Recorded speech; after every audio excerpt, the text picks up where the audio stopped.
Assalamualaikum warahmatullahi wabarakatuh. Bismillahirrahmanirrahim. Alhamdulillahirabbil alamin. Wa bihi nasta'in ala umuri dunya waddin. Shalatu wassalamu ala asyrafil anbiya'i wal mursalin. Sayyidina wa maulana Muhammadin wa ala alihi wa sahbihi ajmain. Rabbi shrahli sadri wa yassirli amri wahlul 'uqdatam min lisani yafqahu qawli amma ba'du.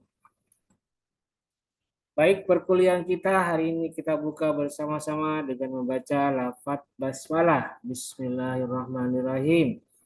Baik mahasiswa jurusan Hukum Keluarga Islam semester 4 kelas C dan D ya hari ini. Kita kembali bertemu di pertemuan kedua hari ini tanggal 13 Februari 2024 hari Selasa.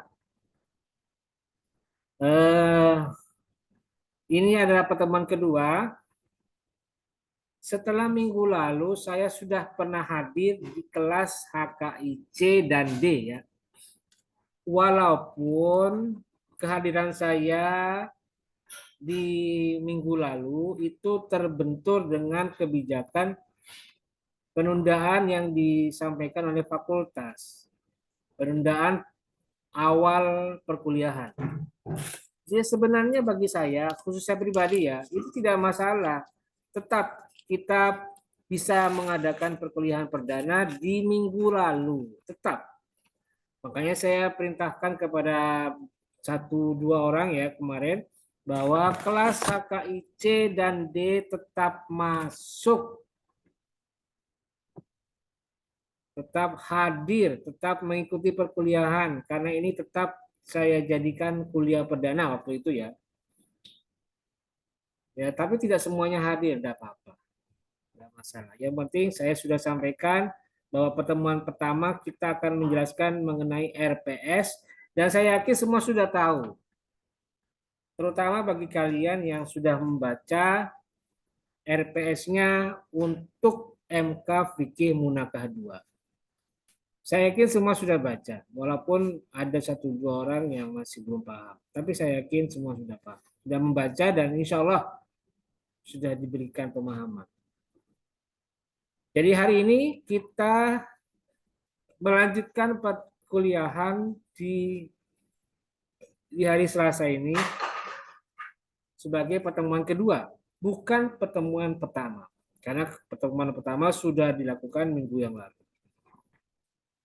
Jadi itu ya sekedar informasi. Oke, saya akan buka RPS-nya nih. RPS MK Fikih Munakah 2. Kita coba lihat ya. RPS-nya apa? Nah, ini dia.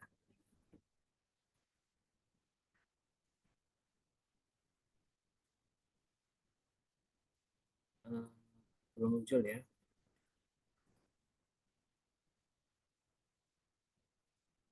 Nah, ini dia ya. Jadi untuk pertemuan kedua, kita akan membahas tentang konsep khitbah. Bahan kajiannya ada 3, 1 pengertian khitbah, kedua tata cara khitbah, dan yang ketiga larangan-larangan dalam khitbah. Dan nanti di akhir perkuliahan, seperti yang ada di poin atau di kolom pengalaman belajar, nanti akan ada penugasan. Akan saya sampaikan penugasannya bagaimana. Oke, jadi itu ya RPS untuk MK hari ini. Dan langsung saja kita beralih ke apa namanya? Ke modul. Oke. Kita lihat modulnya. Oke, saya share.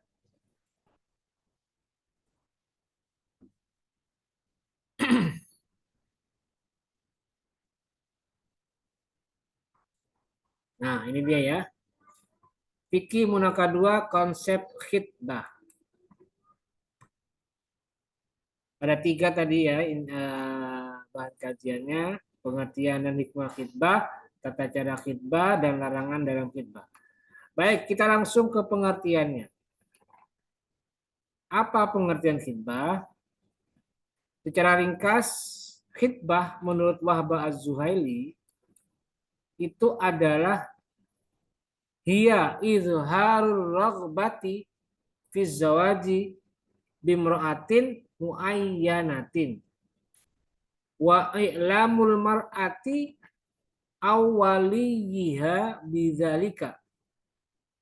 Jadi yang disebut dengan khitbah itu adalah izharur raghbah atau menampilkan, memunculkan atau mengungkapkan keinginan fizawaji untuk melangsungkan perkawinan bimro'atin muayyanatin dengan seorang perempuan muayyanatin yang sudah ditentukan, yang sudah diketahui. Jadi intinya adalah khitbah itu menyampaikan permintaan kepada pihak perempuan atau walinya bahwa si laki-laki ini berminat untuk menikahi perempuan yang dimaksud. Gitu kira-kira. Jadi disampaikan. Ya kalau bahasa sekarangnya melamar atau nembung kata orang Jawa ya. Orang Sunda nggak tahu apa itu artinya. Ngamar, nembung, ketok pintu atau apa istilahnya ya. Wa i'lamul mar'ati awwaliha bidzalika. Dan juga khitbah itu dimaknai sebagai i'lamul mar'ati, yaitu memberitahukan kepada seorang perempuan atau walinya bidzalika tentang pernikahan, tentang hal tersebut atau tentang pernikahan. Jadi dikasih tahu bahwa dia laki-laki ini memiliki minat untuk menikahi seorang perempuan yang dimaksud. Waqad yatimmu hadzal i'lamu dan sempurna pemberitahuan itu mubasyaratan secara langsung minal khatib dari pelamar. Jadi bisa disampaikan secara langsung oleh pelamar kepada yang dilamar. Jadi tidak pakai perantara, tapi langsung datang kepada pihak perempuan atau walinya secara langsung, mubasyaratan secara langsung, atau biwasitoti ahlihi atau melalui perantara keluarganya. Jadi penyampaian khitbah itu bisa melalui secara langsung, artinya si laki-laki dan rombongannya itu datang langsung ke rumah calon istri, menemui wali dan si perempuannya, atau menggunakan cara perantara. Jadi si A bilang, saya mau menikahi si B. Pak C, tolong bantu saya sampaikan permintaan saya ini kepada mereka. Nah, jadi tidak langsung, tapi melalui perantara. Jadi bisa saja lamaran atau khitbah itu seperti itu. Nah, itulah khitbah pengertiannya menurut Wahbah Az-Zuhaili di dalam kitab Al-Fiqhul Islami wa Adillatuhu juz 7 halaman 10. Berikutnya hikmahnya. Apa hikmah dibalik dilaksanakannya khitbah? Menurut Wahbah, hikmah khitbah itu antara lain yaitu apa? Id annahas sabilu ila dirasati akhlaqin wa tabai'i wa muyulit tarafaini. Jadi hikmah kenapa adanya khitbah itu atau tujuan kenapa adanya khitbah itu adalah untuk as-sabilu, untuk sebagai jalan ila dirasati akhlaqin, untuk mempelajari perilaku pasangannya. Jadi seorang yang mau menikah itu kan mau tidak mau harus punya pengetahuan kira-kira calon mempelai istrinya ini bisa nggak menjalani tugasnya sebagai istri yang baik misalnya. Atau sebaliknya, bisa nggak seorang calon suami yang mau melamar dia diketahui karakternya, apakah penyabar, apakah penyayang, ataukah punya sifat kebapakan yang baik, atau sebaliknya. Jadi semua harus saling mengetahui calon pasangan mereka masing-masing. Dan disitulah khitbah adalah momentum atau sarana untuk mengenali kira-kira pasangannya itu sudah sesuai atau tidak menurut kaidah syariat. Watabai dan juga wataknya. Apakah sesuai atau sebaliknya. Wa muyurit tarafaini dan juga untuk mengetahui kecenderungan dua pihak. Jadi saling lihat sang istri atau calon istri melihat karakter suaminya, melihat kecenderungan suaminya bagaimana, kecenderungan calon suaminya bagaimana. Begitu juga sebaliknya, calon suami mempelajari dan meneliti kira-kira kecenderungan calon istrinya seperti apa. Jadi kedua-duanya saling mencoba melihat apakah ada kesesuaian atau tidak jika nanti mereka menikah. Nah, itulah hikmah kenapa perlu ada khitbah. Dan di khitbah itulah nanti ada proses ta'arufnya. Saling mengenali karakter masing-masing, saling mencoba memahami kekurangan masing-masing. Disitulah proses ta'aruf itu terjadi.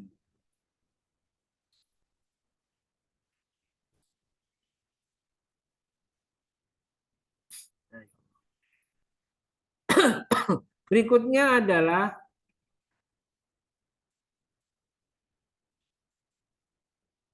kriteria perempuan yang dikhitbah. Nah, dalam Wabah Az-Zuhaili, dalam kitabnya Al-Fiqhul Islami Wadilatuhu, halaman 13 dan 14, di situ disebutkan ada beberapa kategori atau beberapa kriteria bagi seorang perempuan yang pantas dikhitbah. Apa itu? Yang pertama, perempuan tersebut hendaknya seorang yang mempunyai agama, artinya agamanya jelas dan teguh dalam menjalankan agamanya. Yang kedua, perempuannya sebaiknya subur atau punya potensi melahirkan banyak anak. Itu bagus. Itu pilihan yang baik. Yang pantas dikhitbah. Kemudian yang ketiga, hendaknya perempuan tersebut masih perawan atau belum pernah menikah. Tapi kalau sudah janda gimana? Ya tidak apa-apa. Ini cuma pilihan atau kriteria yang tidak mengikat. Jadi bisa saja iya, bisa saja tidak. Yang keempat, hendaknya perempuan tersebut berasal dari rumah yang dikenal mempunyai agama dan qanaah. Ya, artinya perempuan ini punya karakter latar belakang keluarga yang taat beragama dan juga orangnya qanaah, pasrah, mudah menerima segala takdir Allah. Itu qanaah. Ya, dia berasal dari keluarga itu. Kemudian hendaknya perempuan tersebut berasal dari keluarga baik-baik atau hasibah. Baik-baik itu apa ya? Taat menjalankan syariat. Supaya anak-anaknya itu bisa menjadi orang yang unggul. Kenapa? Karena memiliki leluhur yang juga punya karakter orang baik-baik. Tapi kalau misalnya Pak orangnya tuh bapak keluarganya itu berasal dari keturunan orang jahat, gimana Pak? Ya itu berarti dakwahnya si calon suami. Ya gimana caranya si suami ini berusaha keras agar mengubah karakter perempuan ini yang mungkin di masa kecilnya diberikan didikan yang tidak sesuai dengan ajaran syariat. Ya diusahakan. Kalau memang begitu kenyataannya ya berarti itu pahala buat calon suami. Tapi kalau tidak berarti gagal. Maka sebaiknya pilihlah calon istri yang berasal dari keluarga orang yang baik-baik, bukan orang yang jahat ataupun yang punya sifat buruk. Yang keenam, hendaknya perempuan itu cantik. Yang ketujuh, hendaknya perempuan itu bukan merupakan kerabat dekat agar anaknya menjadi lebih unggul. Artinya apa? jangan sampai seorang laki-laki itu mendapatkan orang yang justru menjadi mahramnya. Itu tidak baik. Tapi kalau terlanjur gimana Pak? Misalnya kalau cuma dengan sepupu, kan masih bukan mahram, ya tidak apa-apa. Tapi menurut kesehatan itu tidak baik, kan masih terlalu dekat, masih satu garis keturunan, walaupun bukan mahram ya. Ya sebaiknya pilihlah yang jauh, tidak ada kaitan kekerabatan. Yang kedelapan, hendaknya tidak lebih dari satu perempuan. Ya artinya apa? Artinya ya carilah perempuan yang satu saja, bukan yang lebih dari satu. Pilihlah perempuan yang satu. Karena prinsip perkawinan dalam Islam itu sebenarnya monogami, walaupun tidak mutlak. Artinya ada kecenderungan masih membolehkan adanya poligami. Tapi diberikan batasan yang sangat ketat. In khiftum alla ta'dilu fawahidatan. Kalau dipandang tidak mampu untuk bersikap adil seorang laki-laki untuk memiliki lebih dari satu istri, maka pilihan terbaik adalah satu saja. Jadi itulah kriteria perempuan yang dimasukkan ke dalam sosok atau perempuan yang pantas dilamar atau dikhitbah. Dan yang berikutnya adalah perempuan yang boleh dikhitbah. Apa kira-kira?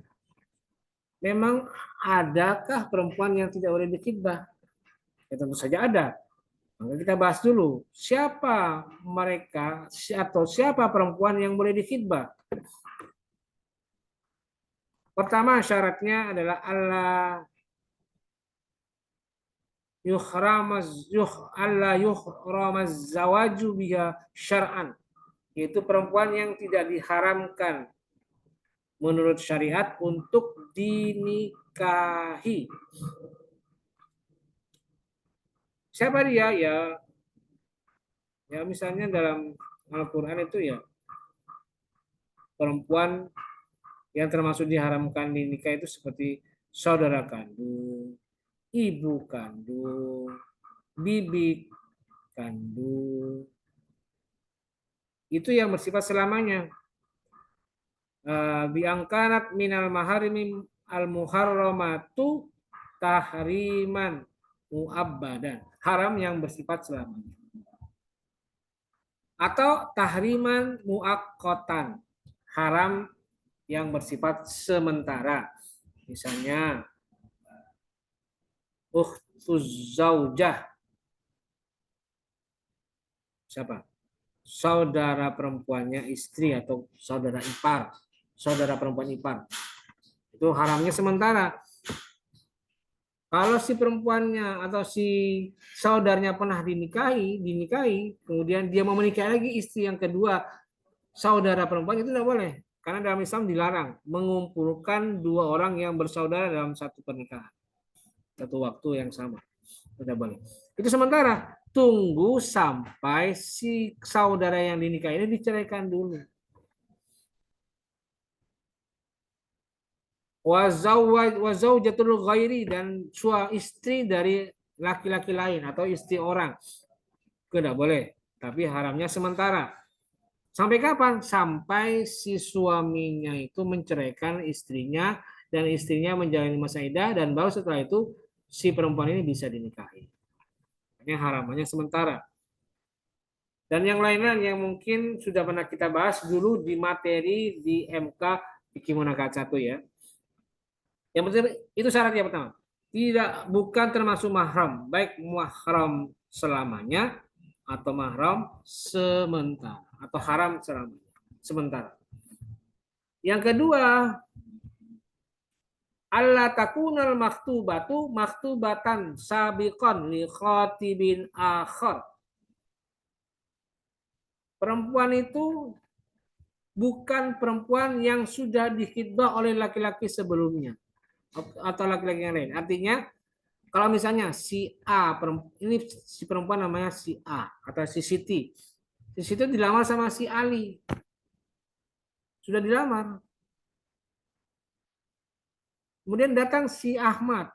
Nah, Ahmad ini tidak boleh merebut Siti sedangkan si Siti belum menjawab lamaran dari si Ali tadi. Jadi statusnya apa? Tidak boleh mengkhitbah atau tidak boleh melamar perempuan yang sudah dilamar, sudah dikhitbah oleh laki-laki lain. Itu tidak boleh. Palangnya palang merah, tidak boleh. Tidak boleh masuk.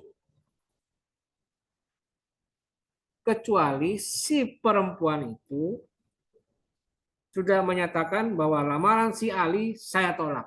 Maka si Ahmad sebagai laki-laki yang kedua yang menaruh minat untuk melamar itu boleh masuk dan menyatakan lamarannya. Jadi tidak boleh merebut lamaran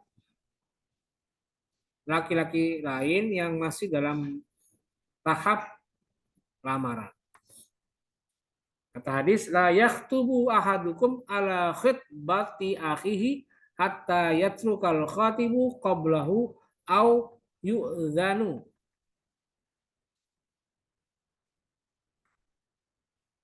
Itu dia. Syarat yang kedua, perempuan yang boleh dikhitbah.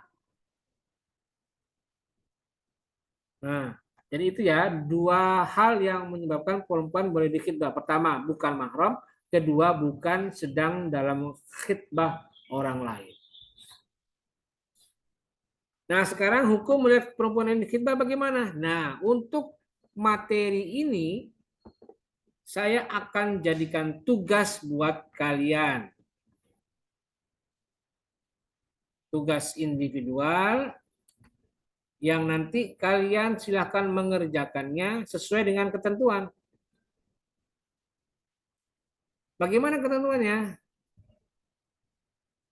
Ya, tugasnya adalah menjawab pertanyaan berikut ini. Bagaimana hukum melihat perempuan yang dikhitbah?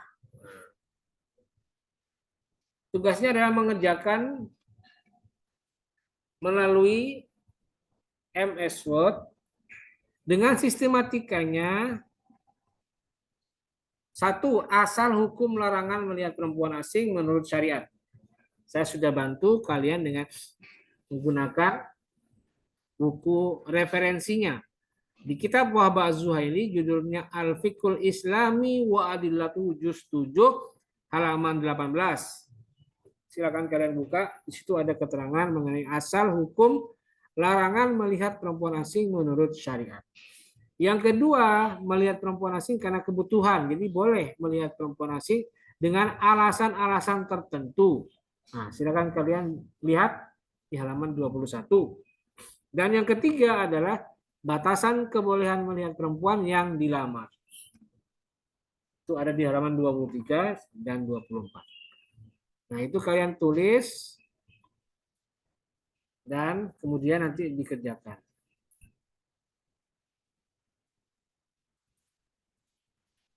Oke, saya tampilkan ya ininya ya, apa namanya, formatnya. Oke, saya ambil dari yang HKIC ini. Format tugasnya.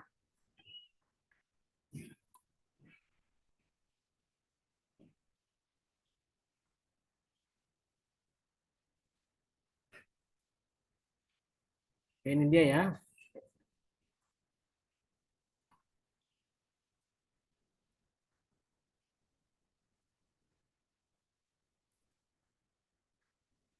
Jadi udah kelihatan ya nih.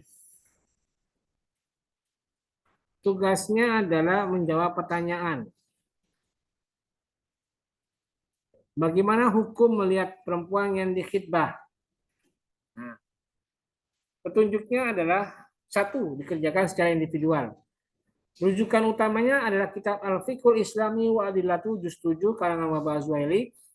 Dengan sistematikanya, saat A menjelaskan asal hukum larangan melihat perempuan asing menurut syariat halaman 18. B menjelaskan tentang alasan melihat perempuan asing karena kebutuhan halaman 21. C menjelaskan batasan kebolehan melihat perempuan yang dilamar halaman 23 sampai 24. Itu sistematikanya. Jadi kalian kerjakan di MS Word dengan sistematika itu. Ada 3 poin dan ada halamannya yang saya bantu di situ. Kemudian batas akhir pengumpulannya adalah hari Selasa minggu depan tanggal 20 Februari 2024 pukul 08.00. Dan tolong diperhatikan batas akhirnya, lihat baik-baik, jangan sampai terlewatkan. Kalau sudah lewat lebih dari 1 menit ya pasti akan ditolak. Jadi tolong kerjakan dengan sebaik-baiknya, ikuti batas akhir pengumpulannya. Ketentuannya bagaimana? Kalau sudah lebih, berarti ya sudah. Tidak akan saya nilai, tidak akan bisa masuk mengumpulkan tugasnya. Tolong ya, pesan saya, semangat kalian dalam mengerjakan tugas. Karena ini menjadi bagian dari penilaian tugas akhir. Jadi tolong dikerjakan dengan sebaik-baiknya ya. Oke, saya kira itu sekedar perkuliahan kita pada hari ini. Tugasnya sudah saya sampaikan dan materi sudah saya sampaikan. Semoga bisa menjadi semangat buat kalian mengikuti materi hari ini, pertemuan kedua. Saya kira cukup, terima kasih. Dan mari kita akhiri perkuliahan kita hari ini dengan bersama-sama membaca lafaz hamdalah. Alhamdulillahirabbil alamin. Terima kasih. Wallahul muwaffiq ila aqwamit thoriq. Wassalamualaikum warahmatullahi wabarakatuh.